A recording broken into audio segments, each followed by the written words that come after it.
नमस्कार दोस्तों, आर के स्टडी एकेडमी में आपका स्वागत है। आज मैं आप लोगों के लिए लेके आया हूँ 50 महत्वपूर्ण जीके का क्वेश्चन जो हर एक परीक्षा में आपके लिए बेहद कारगर होंगे। तो चलिए दोस्तों, मैं शुरू करने जा रहा हूँ आज का ये जो जीके टॉपिक। देखिए, विश्व के सबसे ऊंचे पर्वतों का निर्माण किस हलचल के दौरान हुआ था? तो इसका दोस्तों हो जाएगा अल्पाइन हलचल के दौरान। दूसरा क्वेश्चन है, कौन सा पर्वत महाद्वीपीय जल विभाजन के रूप में जाना जाता है? तो रॉकी। बनी ठनी किस चित्र शैली से संबंधित थी? तो किशनगढ़ शैली होगा इनका, नोट करते जाइएगा। अवलोनाशनी अब न नसे हो पद तुलसीदास के किस कृति में मिलती है? तो ये दोस्तों विनय पत्रिका में ये मिलती है। हीराकुंड परियोजना कौन सा राज्य लाभान्वित है? कौन से राज्य हीराकुंड परियोजना से कौन सा राज्य लाभान्वित है? तो उड़ीसा। चलिए दोस्तों, हिंदू मान्यताओं के अनुसार सीता के अपहरण से पहले लक्ष्मण ने एक रेखा खींची थी, उस रेखा का नाम क्या है? तो ये तो सभी जानते होंगे, लक्ष्मण रेखा।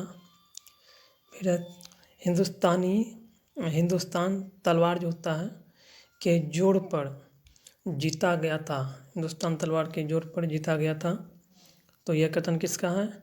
लॉर्ड एल्गिन द्वितीय का। हिंदुस्तान तलवार के जोड़ पर जीता गया था, यह कथन किसका है? तो लॉर्ड एल्गिन द्वितीय के। बहुत महत्वपूर्ण क्वेश्चन है, इसको याद रखिएगा। हिंदू कथाओं के अनुसार किसकी वजह से गणेश जी एक दांत टूट गया था, मतलब एक दांत जो होता है उनका दांत टूट गया था, किसकी वजह से? तो परशुराम स्वामी जी का। फिर हल्दी घाटी का युद्ध कब लड़ा गया तो था? 1576 ईस्वी में। हमारे देश के नागरिक मतदाता बनने का अधिकार किस अनुच्छेद से प्राप्त होता है?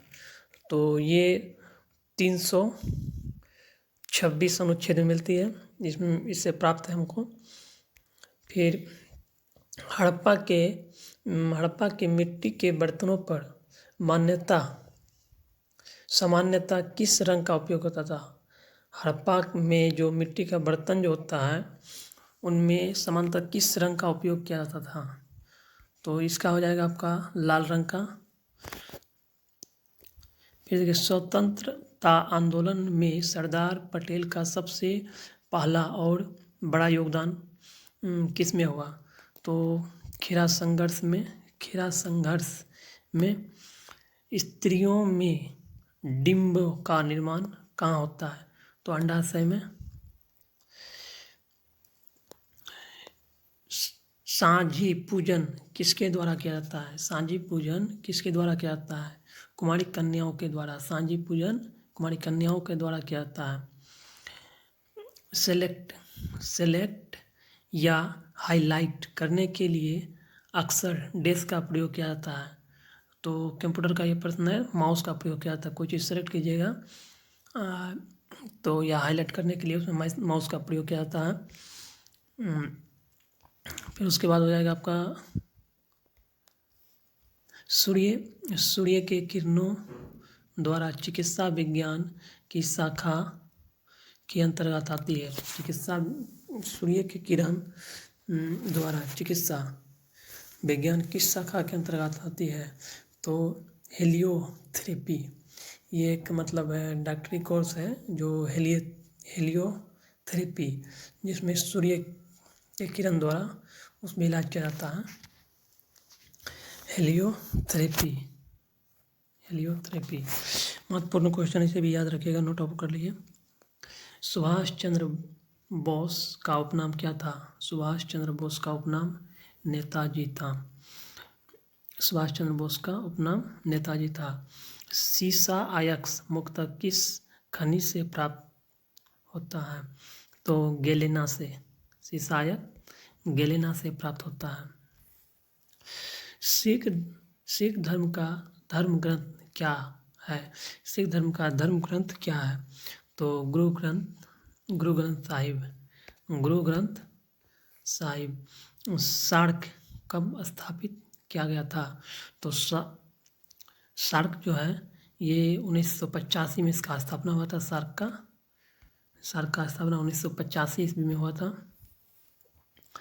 सामाजिक गतिशीलता को समकक्ष व एवं उदाग्र में विभाजित करने वाले विद्वान कौन थे? तो ये हो जाएगा सोरोकिन।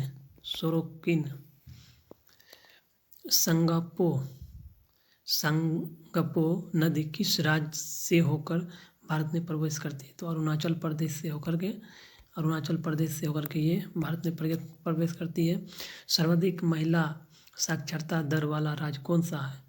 तो सर्वाधिक महिला साक्षरता दर वाला राज्य सबसे अधिक है ये आपका केरल राज्य। इसको नोट आउट कर लीजिए, नोट आउट। फिर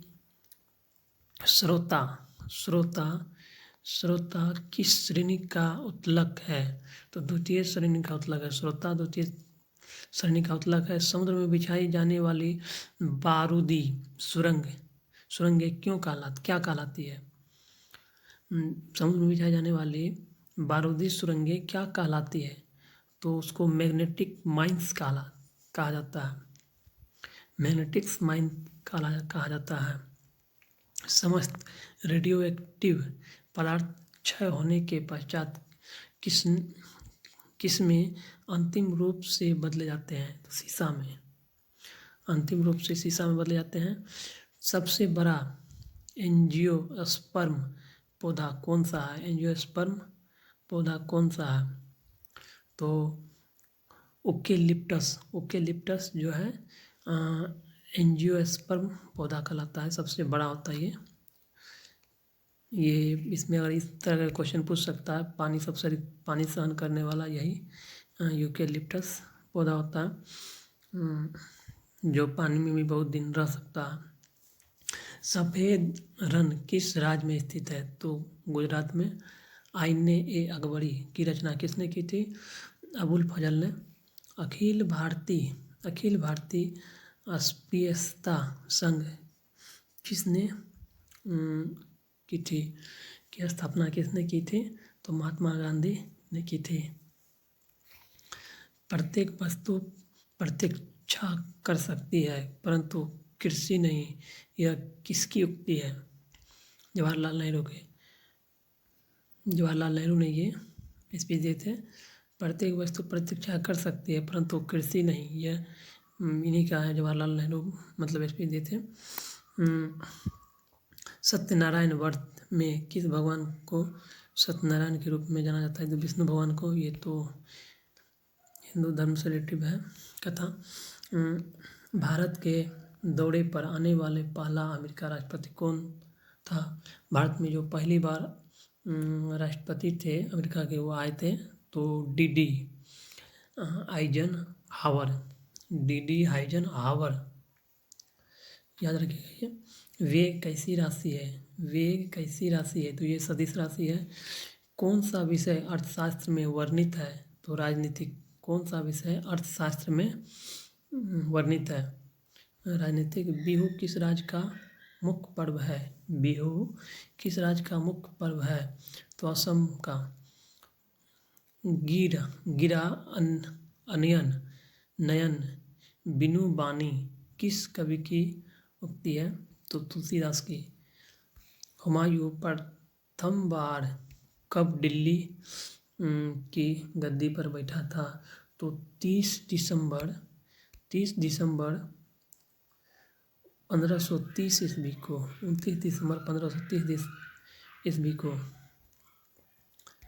हिंदू मान्यताओं के अनुसार कौन सा त्योहार भगवान कृष्ण के जन्म उत्सव के रूप में मनाया जाता है? तो जन्माष्टमी। ये तो सभी जानते होंगे। हिंदुस्तान समाचार की स्थापना कब हुई थी? हिंदुस्तान समाचार की स्थापना कब हुई थी? तो ये हुई थी आपका 1948 ईस्वी में। हिंदू कथाओं के अनुसार किसके वरदान से कुबेर यक्षों के राजा बने? शिव। हल्दी घाटी युद्ध के पीछे अकबर का मुख्य उद्देश्य क्या था? ये महत्वपूर्ण क्वेश्चन है, इसे याद रखिएगा। हल्दी घाटी युद्ध के पीछे अकबर का मुख्य उद्देश्य क्या था? तो राणा प्रताप को अपने अधीन में लाना। राणा प्रताप को अपने अधीन में लाना। हमारे देश में भुगतान हेतु चेक उसने जारी करने की तारीख से कितने महीने के लिए वैध रहता था? उसके जारी करने की तिथि से कितने महीने के लिए वैध रहता था? तो ये 6 महीने। ये ध्यान से पेपर देख लीजिएगा। हमारे देश में भुगतान हेतु चेक जो होता है उसके जारी करने की तारीख से कितने महीने के लिए वैध रहता है? 6 महीने के लिए। ये याद रखिए, महत्वपूर्ण क्वेश्चन है, बैंक में पूछा जाता है, पूछा गया क्वेश्चन है। हड़प्पा के लोग कौन सी फसल में सबसे आगे थे? तो हड़प्पा के लोग सबसे आगे कपास के फसल में थे। स्वतंत्रता पूर्व राष्ट्रीय आय का सर्वप्रथम अनुमान किसने लगाया था? तो दादा भाई नौरोजी ने। स्थल मंडल का तात्पर्य क्या है? पृथ्वी की बाह्य पपड़ी। सौर ऊर्जा का सबसे बड़ा यौगिकीकरण कौन सा है? सौर ऊर्जा का सबसे बड़ा यौगिकीकरण कौन सा है? तो हरा पौधा।